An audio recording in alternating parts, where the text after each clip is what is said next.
right, it's time to get started this morning, a little bit past time. Um, let's start with the word of prayer and then we'll get into our class. Father in heaven, thank you for this time we have to come together and study of your word. Thank you for those that are here today, and thank you for the time that many of us got to spend with our families over this Thanksgiving weekend. But Father, we always ask that you always help us to have thankful hearts all throughout the year, Father, and not just one time a year. Help us to clear our minds of any cares and concerns we might have so that we can focus on what you have to teach us through your word today, and help us always to find ways that we can apply your word to our lives so that we can always be doers of your word and not just hearers. In your son's name we pray. Amen. All right, Genesis. We're continuing our study of this book, getting closer to the end of it. We're going to be spending time in chapter 41 today. Here in Genesis 41, the author is continuing the story of a man named Joseph. And just by way of review, what have we learned about Joseph so far? Just whatever comes to your mind. Okay, he's an interpreter of dreams. God has endowed him with that ability. What else?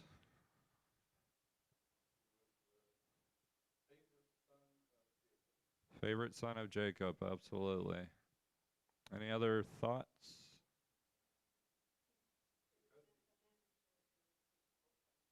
Okay, he's a man of character. People trust him. We definitely see that in the Potiphar story.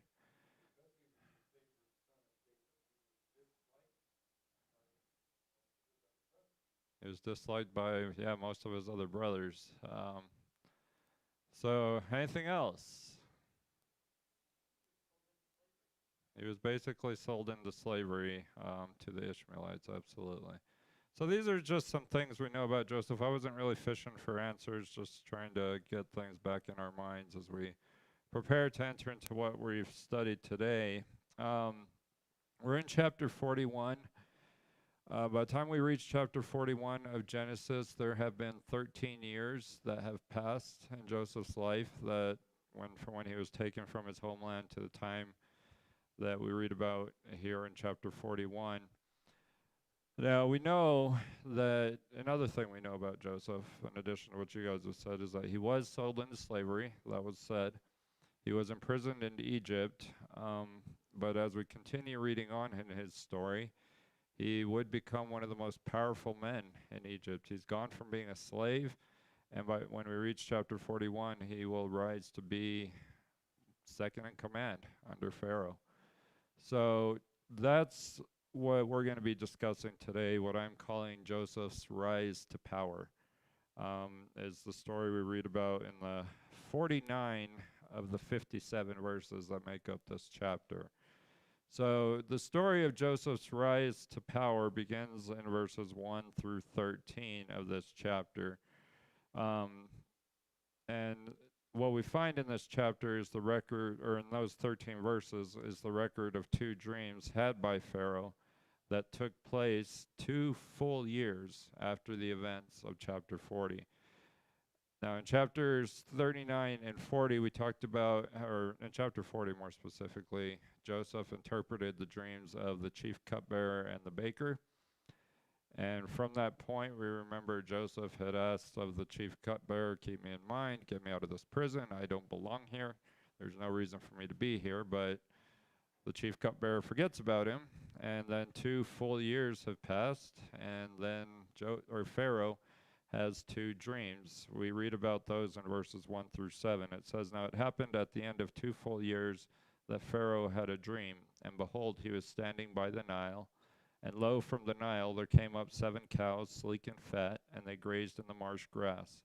Then behold, 7 other cows came up after them from the Nile, ugly and gaunt, and they stood by the other cows on the bank of the Nile. The ugly and gaunt cows ate up the 7 sleek and fat cows. Then Pharaoh awoke. He fell asleep and dreamed a second time. And behold, 7 ears of grain came up on a single stalk, plump and good. Then behold, 7 ears, thin and scorched by the east wind, sprouted up after them. The thin ears swallowed up the 7 plump and full ears. Then Pharaoh awoke, and behold, it was a dream. And verse 8, now in the morning his spirit was troubled, so he sent and called for all the magicians of Egypt and all its wise men, and Pharaoh told them all his dreams, but there was no one who could interpret them to Pharaoh. So just focusing in on the dreams, what are these dreams about? What happened in the dreams, in other words? Okay, it was about food. Okay. What happened in the dreams?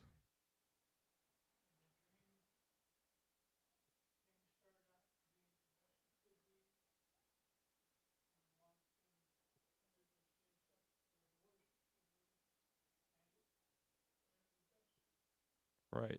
So these things happened in the dreams where the things were great on one side, but then there's a complete reversal of circumstances. Now, another thing these two dreams have in common is that they both contain the number 7. Now, there's we shouldn't read too much significance into that, but we're just making observations of the text. But they also complete or show a complete reversal in circumstances. We have the fat and sleek cows in the first dream. They're replaced by ugly and gaunt cows. And then in the second dream, plump and good ears of grain are replaced by thin and scorched ears of grain. Verse 8, Pharaoh is troubled by these dreams.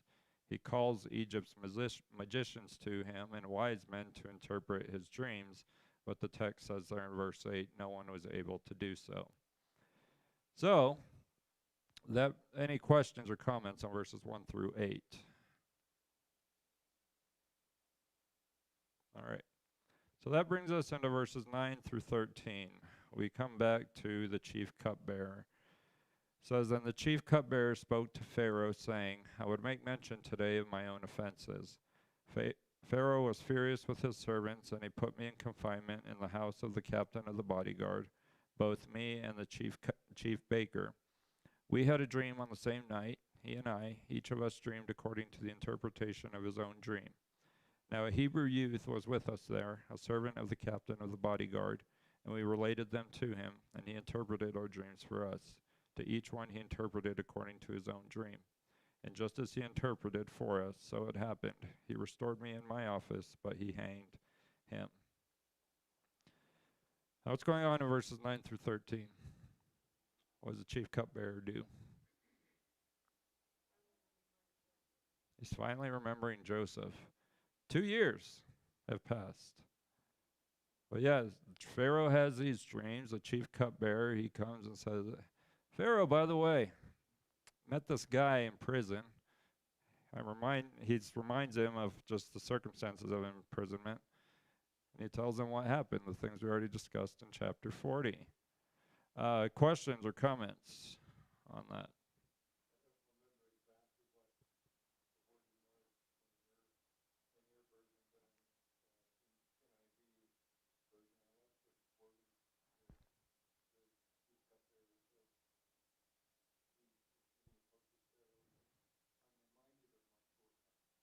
Yeah.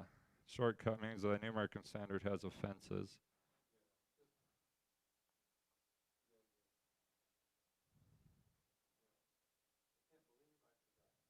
Exactly. It's like, oh yeah. And I actually have a footnote in my Bible that the word offenses could literally be translated as sins, and what we think of as the term. So yeah, he was rehearsing the circumstances of his imprisonment and then tells them, here's what happened in prison. There's this young Hebrew man interpreted my dreams, and those interpretations happened to be accurate. And here he is back restored to his position. Question. Go ahead.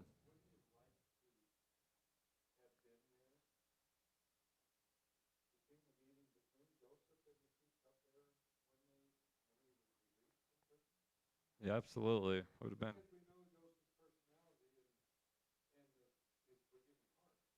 Yeah, he was a very forgiving person, and we're going to see that later in Genesis. So, yeah, it would have been nice to have been a fly on the wall, listen in on some of these things. Anything else before we get to verses 14 and following?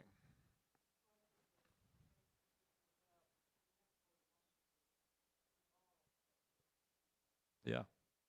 And we've probably paid the price for some of those shortcomings in some way. Anything else before we get into the main portion of what we're going to be looking at? All right. So it's all these things that we just briefly covered that set the stage for the next section of Joseph's stories. Pharaoh is made aware of Joseph's ability to interpret dreams. So Pharaoh rushes to get Joseph out of prison in order to have Joseph interpret his dreams. So what the author is going to relate in verses 14 clear through verse 39 is a series of events that would ultimately lead to Joseph being placed in a position of power, and that would lead to the salvation not only of Egypt, physically speaking, but down the road it's going to result in the salvation of God's people. And this is all part of God's plan being furthered through this man named Joseph. So with all that being true, we're going to briefly examine this large portion of text, verses 14 through 49. Again, this is under the guise of Joseph rising to power. And we're going to look at a couple of reasons as to why Joseph rose to power. Number one is because he interpreted Pharaoh's dream, verses 14 through 37. And then verses 38 through 49, we'll find that a second reason he rose to power is because there was no one like Joseph in all the land. And the application we'll take from these things is that even in the face of negative circumstances, we can play a critical role in furthering God's plan. So we'll just, we'll read the text as we go. I think that'll be the best way to do it. So beginning with the first point, there in verse 14, we're told, Then Pharaoh sent and called for Joseph, and they hurriedly brought him out of the dungeon. And when he had shaved himself and changed his clothes, he came to Pharaoh. Now this is another verse that's setting the stage. What does Pharaoh do? He sent for Joseph. And he was in a rush about it. The New American Standard has that his servants hurriedly brought him out of the dungeon. And what does Pharaoh do? Or not Pharaoh, Joseph.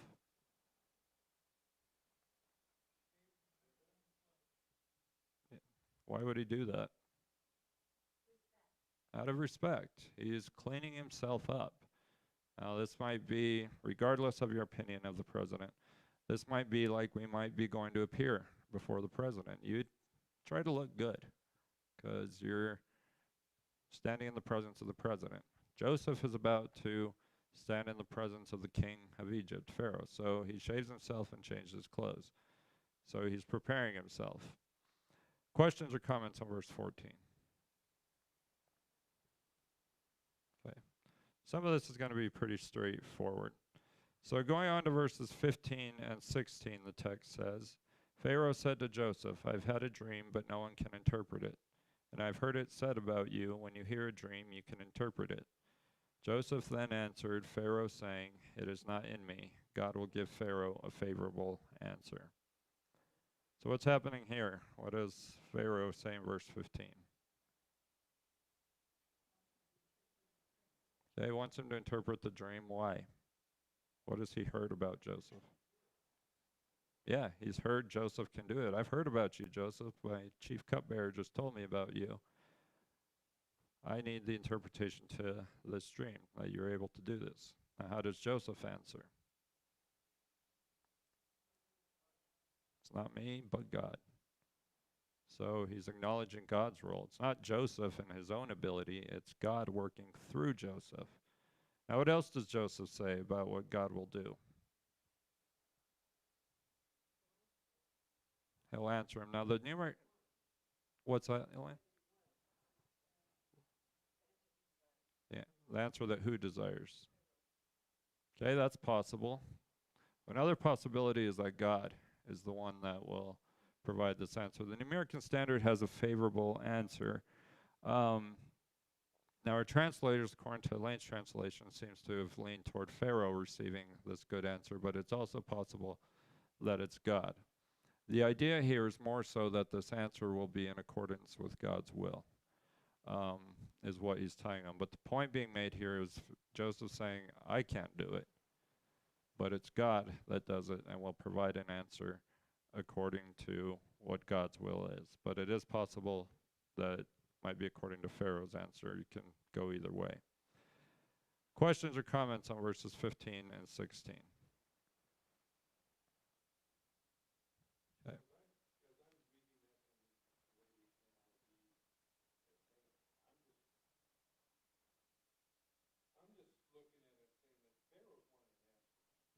Exactly.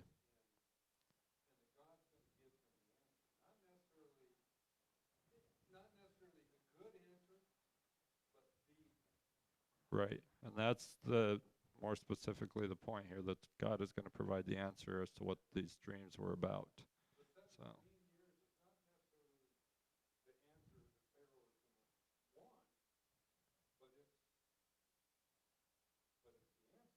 it's the answer.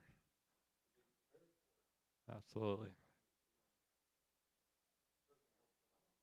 Absolutely. Because that's what Pharaoh is after, is what do these dreams mean?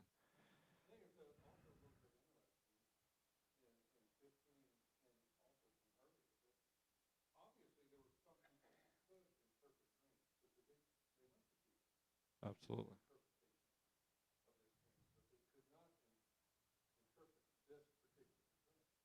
Absolutely. At this time, it was very common for people like Pharaoh to go to people to find interpretations for dreams like these. So that's historical context, which is good. Um, Anything else before we look at verses 17 and following? Okay. So, having recorded these things, going on into verses 17 through 24, the details of the dreams are repeated. So Pharaoh spoke to Joseph in my dream. Behold, I was standing on the bank of the Nile, and behold, 7 cows, fat and sleek, came up out of the Nile, and they grazed in the marsh grass. Lo, 7 other cows came up after them, poor and very ugly and gaunt, such as I had never seen for ugliness in all the land of Egypt. And the lean and ugly cows ate up the first 7 fat cows. Yet when they had devoured them, it could not be detected that they had devoured them, for they were just as ugly as before. Then I awoke. I saw also in my dream, and behold, 7 ears full and good came up on a single stalk. And lo, 7 ears, withered, thin, and scorched by the east wind, sprouted up after them. And the thin ears swallowed the 7 good ears. Then I told it to the magicians, but there was no one who could explain it to me. Now, of course, the details of the dreams are repeated in these verses, but they're slightly different in slightly different way. So one thing with that in mind, one thing we should notice is that in addition to giving the details of the dream, the language Pharaoh uses is slightly different. So with that, furthermore, what we should also notice from these verses is that Pharaoh adds some commentary. I feel like I'm getting some feedback here. Do you guys hear feedback? Okay. So there's some commentary in Pharaoh's dreams. Now this is seen in the fact that in verse 21, that we didn't find in the first account, Pharaoh adds that it could not be detected that the ugly cows ate up the fat and sleek cows. In other words, saying there was no evidence of that. But the point Pharaoh is making to Joseph in all of this is the one stated in verse 24. No one could interpret these dreams. And that's the point that we're already seeing through all this. I know I sped through that, but any questions or comments? Go ahead. It looks ugly. I've seen some. I don't know. What kind of cow Pharaoh saw, I couldn't tell you. I saw that it was ugly and gaunt, which probably means it was skinny and unlike what a cow should look like. So,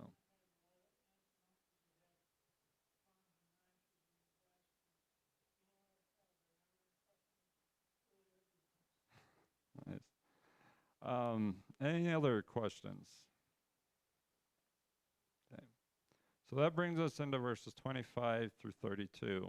Joseph gives the interpretation. It says, Now Joseph said to Pharaoh, Pharaoh's dreams are one and the same.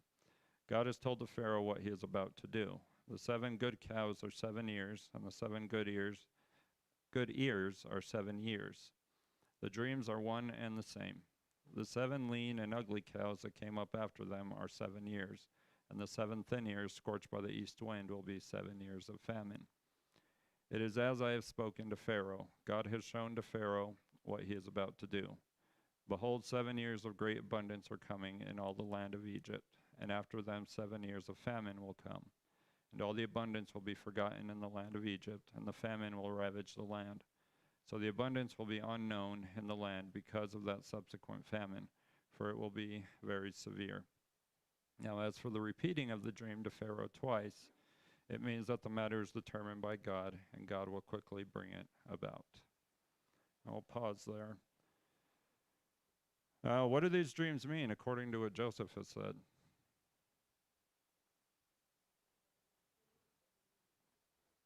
Seven years of plenty and 7 years of famine, absolutely. What else does Joseph say? Why did these dreams occur twice? It's coming soon. Who's going to bring it? God. So these are some details. There's the number 7. It's one thing these two dreams had in common. Those represent 7 years. 7 years of abundance followed by 7 years of famine. Now, what does Joseph say about the famine? How severe is it going to be? Very severe. It will ravage the land. What else does he say about the severity of this famine? The abundance will not be remembered. So there's going to be 7 years of abundance, but then the 7 years of famine will follow. People will not even remember what the abundance was like. So all that brings us into verse 32. What's another reason that this dream was repeated twice, according to that verse? It's firmly decided by God. God has made a decision on the matter that this is going to happen. Its interpretation has been given. Dreams have occurred twice. Joseph says, God's telling you, Pharaoh, it's going to happen, and there's nothing that can be done about it. Questions or comments up to verse 32? All right. So this brings us into verses 33 through 37. Joseph proposes a solution of sorts to the problem. He says, now let Pharaoh look for a man discerning and wise and set him over the land of Egypt. Let Pharaoh take action to appoint overseers in charge of the land, and let him exact a fifth of the produce of the land of Egypt in the 7 years of abundance. Then let them gather all the food of these good years that are coming, and store up the grain for food in the cities under Pharaoh's authority, and let them guard it. Let the food become as a reserve for the land for the 7 years of famine, which will occur in the land of Egypt, so that the land will not perish during the famine. Now the proposal seemed good to Pharaoh and to all his servants. So what's the proposal that Joseph is making here?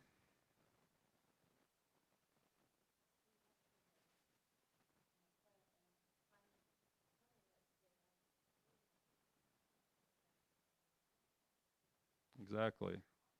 The 7 years of abundance, save up the food to prepare for the 7 years of famine. Now, how is this going to be carried out according to these verses? What does Joseph tell Pharaoh to do to make sure this gets done?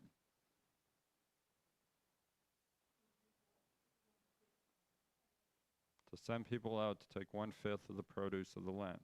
So put people in charge to make sure this happens. The New American Standard has overseers.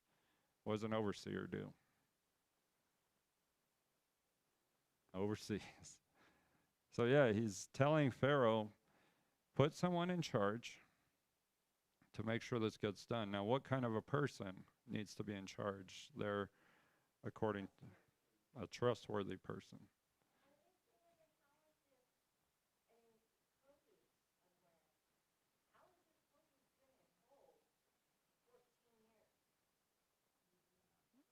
Yeah, they had some way to store it, I'm sure.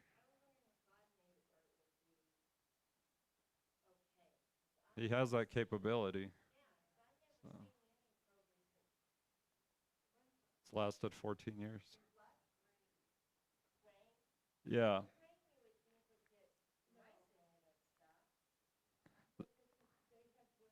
They they had these were smart people. I mean, they didn't have the technology we have today, but they knew how to take care of their stuff.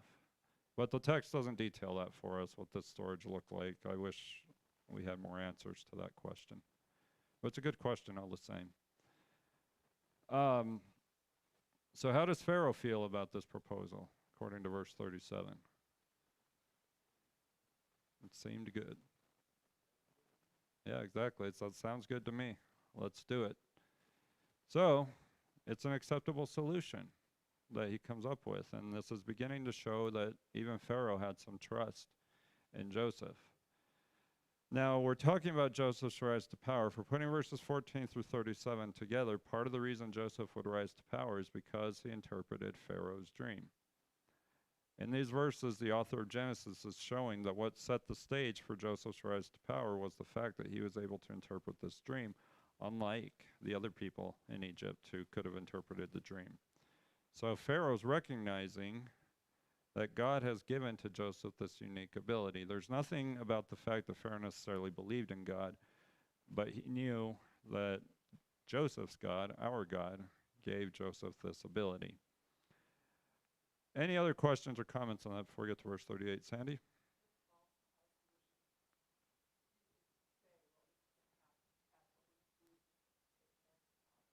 Exactly. He had that intelligence about him. This problem's coming. Here's what you can do about it. He was a smart man. Any other questions or comments? Okay. So that brings us into verses 38 through 49, the second reason that Joseph would rise to power. The text says, "Then Pharaoh said to his servants, 'Can we find a man like this in whom is a divine spirit?' So Pharaoh said to Joseph, 'Since God has informed you of all this, there is no one so discerning and wise as you are.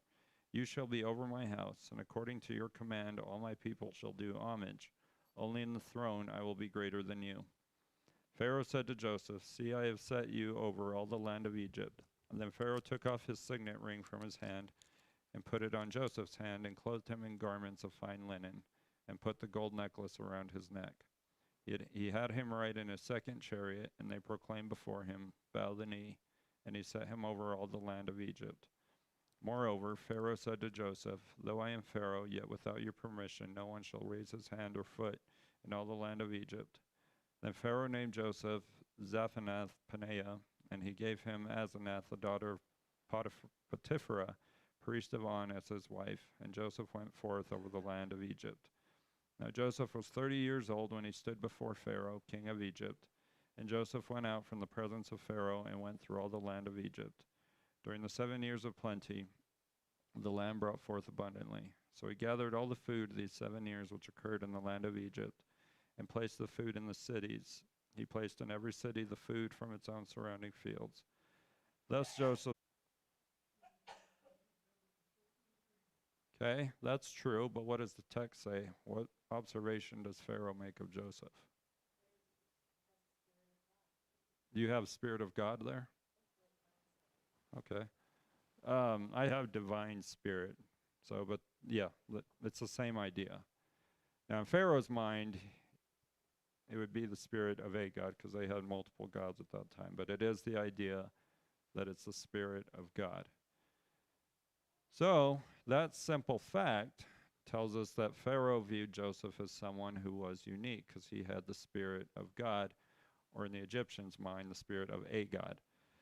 So, this is what Pharaoh is recognizing about Joseph. He had this God-given ability to interpret dreams. No one like him in this particular case. So with that being the case, in verses 39 through 45 that we've read, what does Pharaoh do? What does he decide to do because of this observation he's made?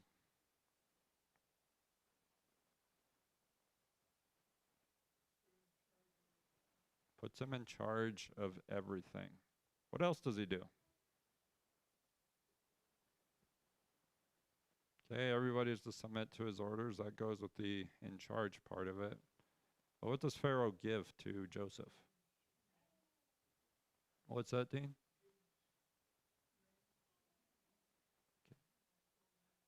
Gave him a signet ring, his gold necklace. Absolutely, those were symbols of authority. What else did he give to him? Gave him a wife. So yeah, he gives him all these things to show that he's in charge now, just under Pharaoh. So these are all observations that and things that Pharaoh does, puts him in a position of authority, gives Joseph his signet ring, which is a ring that was one of the highest symbols of authority, gives him these clothes that show he's in a position of high authority. And he also provides Joseph with a chariot. The New American Standard says a second chariot. Does anybody else's read differently? Sorry. The second chariot is I lost it. 43. He had him right in his second chariot.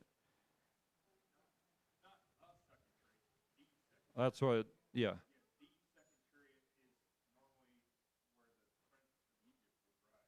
Right. Yeah, and that's what I was going to zero in on. The second in command would ride this chariot. That's why it's referred to as the second chariot. New American Standard has a second chariot, but that's the idea, and it just further shows that Joseph was second in power under Pharaoh. So, because that's true, people are commanded to bow the knee or pay respects to Joseph. And Joseph, it also says that no one would raise their hand and foot in Egypt without their permission.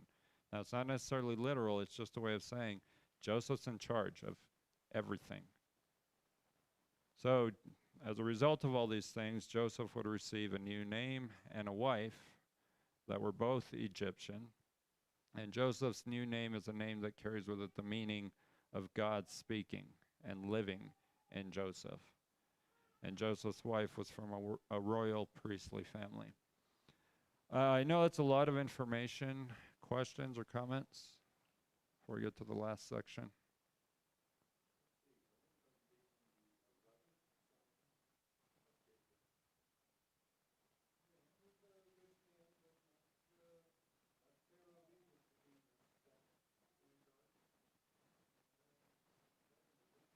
Absolutely. It's come a long way. So, with all that in mind, the story concludes with verses 46 through 49. It's just a summarizing of all these events. It says, now Joseph was 30 years old when he stood before Pharaoh, king of Egypt, and Joseph went out from the presence of Pharaoh and went through all the land of Egypt.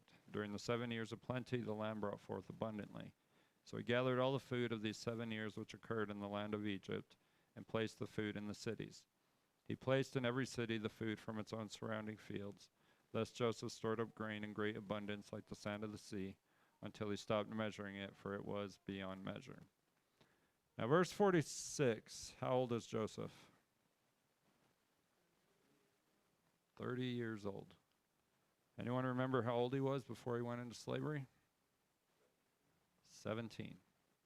13 years. All this has happened. In just the few chapters we've looked at concerning Joseph, 13 years. Now again, this reminds us that from one chapter to the next in the Bible, there can be a large span of time that has passed. What this is all about, Joseph's rise to power. Joseph did as he described in the proposal he made to Pharaoh. He's been placed in authority over Egypt. He takes measures to prepare for the 7 years of famine that would come after the 7 years of abundance. And he gathers up more than enough food. The text says it was beyond measure. So they were not only prepared, they were really prepared for this famine that was to come. And he's a young man. He's 30 years old. He's younger than I am when all this happens. But again, this is a timestamp. When in the Bible, especially in Genesis, you'll see these timestamps along the way. It's been 13 years since Joseph was kidnapped from Canaan in verse 2 of chapter 37, where we find that he was 17, as you guys already said. Questions or comments on these verses?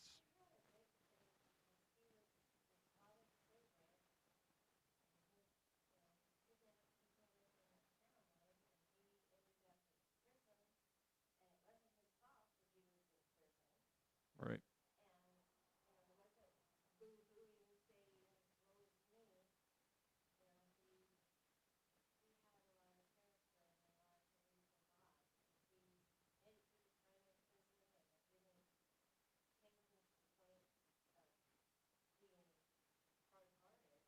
Right.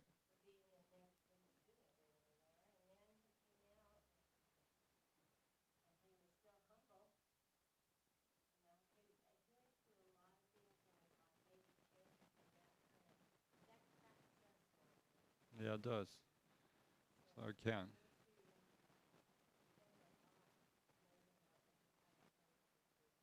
Absolutely. He kept his faith in God through all of this.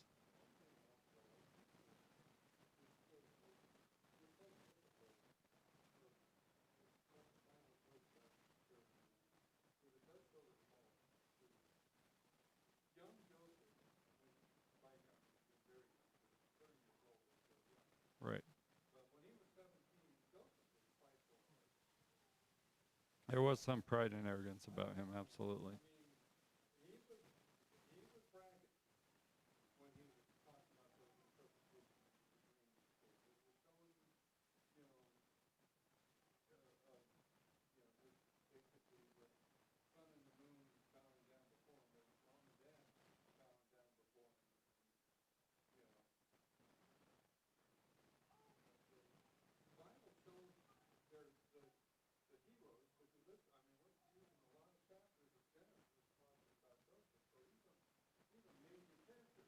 Absolutely.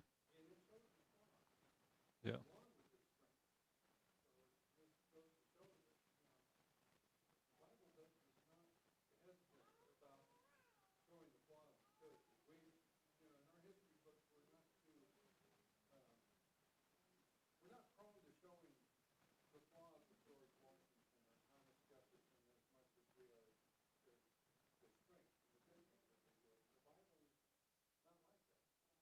Absolutely. Absolutely. So Joseph, we might say, went through a humbling process through all of this. But this all brought him to this position of power in the face of negative circumstances. And again, the two reasons that seem to be shown in these verses we've looked at is that because he interpreted Pharaoh's dreams, he had that ability. And because of that, there was no one like Joseph in all the land. So application of that to us is that if we keep our faith in God, we can rise above these negative circumstances we might face. This part of Joseph's story shows us that God is able to work powerfully even in the face of negative circumstances.